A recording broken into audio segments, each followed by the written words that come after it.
dépose du gicleur et remplacement par un gicleur neuf.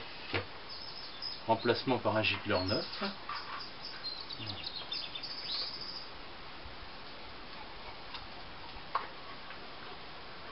On serre avec deux clés plates de 16.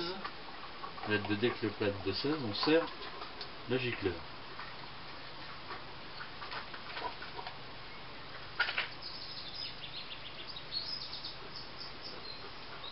Voilà.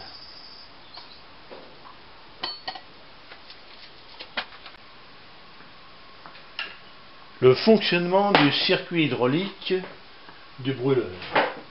Alors, nous avons ici le gicleur, ici une électrovanne normalement close, ici une électrovanne normalement ouverte, ici un limiteur de pression P1, ici un limiteur de pression P2.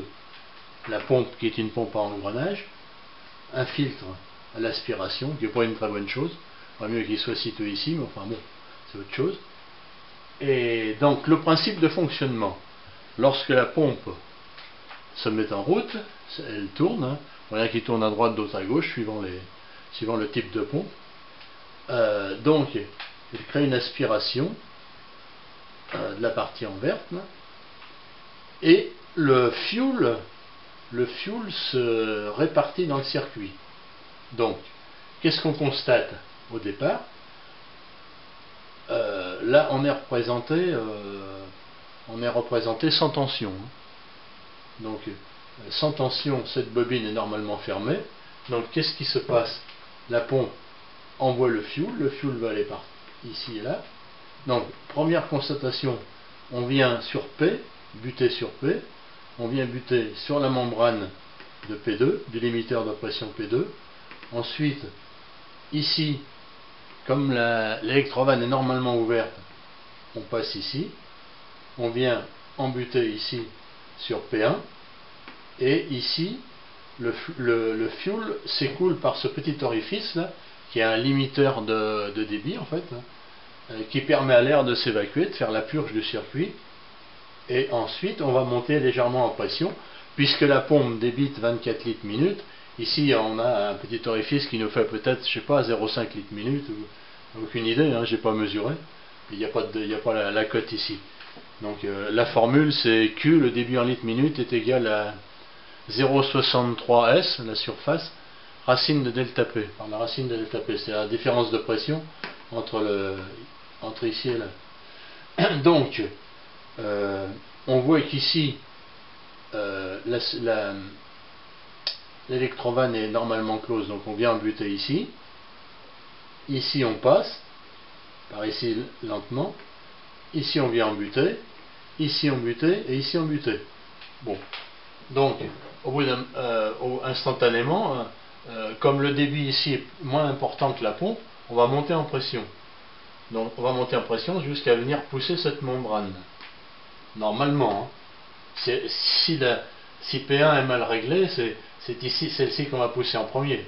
Donc il faut que celle-ci soit, que ce limiteur de pression soit plus faible que celui-ci. Sinon on passe sur les deux. Enfin on va passer sur celui qui est taré avec une plus faible pression. Donc normalement celui-là devrait être taré avec une pression légèrement inférieure à celui-là. Mais bon, souvent c'est les mêmes pressions. Alors, donc lorsqu'on commence à monter en pression, ici on va s'écouler. On va venir réguler la pression, la pompe, donc suivant la donnée constructeur. Hein. Bon, ça peut être 10 bars, 12 bars, moi je mets 8 bars parce que suivant le gicleur et suivant la quantité de débit qu'on veut faire partir, parce que suivant les gicleurs, on doit avoir une pression donnée. Si on augmente un petit peu, on va avoir un débit plus important. Donc il faut se référer à la pression d'Anfos, par le constructeur d'Anfos. Donc ensuite, lorsque l'air s'est purgé et qu'on a la première pression qui passe ici, on vient alimenter en tension cette bobine là, donc on vient fermer ici, et on vient ouvrir ici. Donc là, le fuel s'écoule par le gicleur, et comme on est fermé ici, on vient réguler par P2 à la pression définitive qui va être celle pendant le cycle de chauffe.